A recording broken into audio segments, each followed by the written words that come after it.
Ce n'est pas parce que les choses sont difficiles que nous n'osons pas, c'est parce que nous n'osons pas qu'elles sont difficiles. C'est ne. Il existe un sujet dont peu osent parler à voix haute, mais qui intrigue, qui fascine et qui dérange. Pourquoi, malgré leur bague au doigt, certaines femmes deviennent-elles dans les jeux subtils de la séduction des proies faciles? Ce n'est pas une question de morale, mais de réalité humaine, de psychologie et parfois de solitude silencieuse.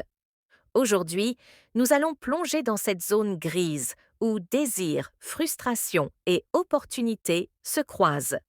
Ce que vous allez découvrir ne vient pas de rumeurs ou de fantasmes, mais d'observations réelles tirées de la vie quotidienne et de la psychologie féminine. Et si vous voulez chaque jour des vérités tranchantes, des analyses fines et des secrets de séduction rares, abonnez-vous dès maintenant à Aham Stoïque. Ici, on ne parle pas pour plaire, on parle pour révéler. Une femme mariée n'est pas toujours une femme comblée. Beaucoup ont épousé un homme qu'elles aimaient, mais qui avec le temps a cessé de nourrir leur esprit et leur cœur. La routine s'installe. Les jetins deviennent mécaniques. Les regards se font rares. L'homme croit que la sécurité matérielle suffit. Mais il oublie que l'âme féminine est une terre fertile qui doit être arrosée de passion, d'attention et de nouveauté. Combien d'hommes, après quelques années de mariage, cessent de complimenter leur femme? Combien passent plus de temps sur leur téléphone que dans ses yeux? Ce vide émotionnel crée une faille. Et c'est souvent par cette faille qu'un autre homme plus attentif, plus patient, s'infiltre.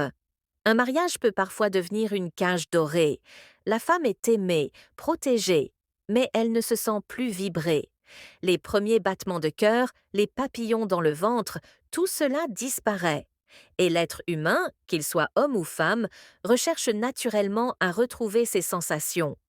Quand un homme extérieur, même sans chercher à séduire, lui offre un regard qui la désire, une attention qui la fait rougir, elle se rappelle qu'elle est encore désirable, et ce sentiment peut être plus fort que toutes les barrières morales qu'elle croyait inébranlables. Ce qui est interdit attire. La psychologie humaine est ainsi faite. Ce que nous ne devrions pas toucher devient plus tentant. Chez certaines femmes mariées, le simple fait de recevoir l'attention d'un autre homme réveille une adrénaline qu'elles n'avaient plus ressentie depuis longtemps. C'est un jeu mental. Elles savent que c'est risqué, mais c'est justement ce risque qui rend la chose excitante. Le frisson de l'interdit, le goût du danger. C'est là que la séduction stoïenne prend tout son sens. Observer, comprendre, ne pas forcer. Comme un chasseur patient qui ne tire pas à la première occasion, mais attend le moment où la proie vient d'elle-même.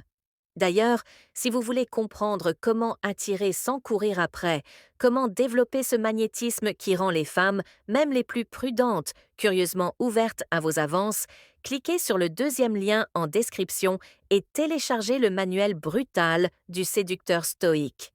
Il y a des signes que seuls les observateurs attentifs captent, des regards qui durent un peu trop longtemps, des sourires à demi cachés, des conversations innocentes qui glissent vers le personnel, une curiosité inhabituelle sur votre vie sentimentale. Tout cela n'est pas un hasard, c'est leur inconscient qui parle. Attention, facile ne veut pas dire qu'elle cherche activement à tromper. Cela veut dire que dans certaines circonstances, le chemin pour les séduire est plus court. Si l'homme sait lire les signaux, s'il incarne la nouveauté, le mystère et la sécurité émotionnelle qu'elle recherche, un homme stoïque qui garde son calme, ne dévoile pas tout et qui maîtrise l'art du silence deviendra naturellement une tentation. Et parfois, elles franchiront la ligne presque sans s'en rendre compte.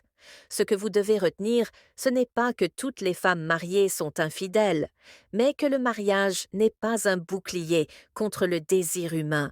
L'homme qui comprend cela, qui s'est écouté, observé et inspiré, détient un pouvoir rare. Alors, si cette vidéo vous a ouvert les yeux, laissez-moi votre avis en commentaire. Pensez-vous que c'est la solitude, l'ennui ou le désir interdit qui est le plus grand déclencheur?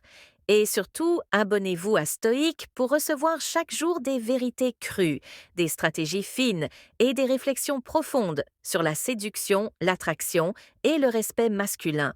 Ah!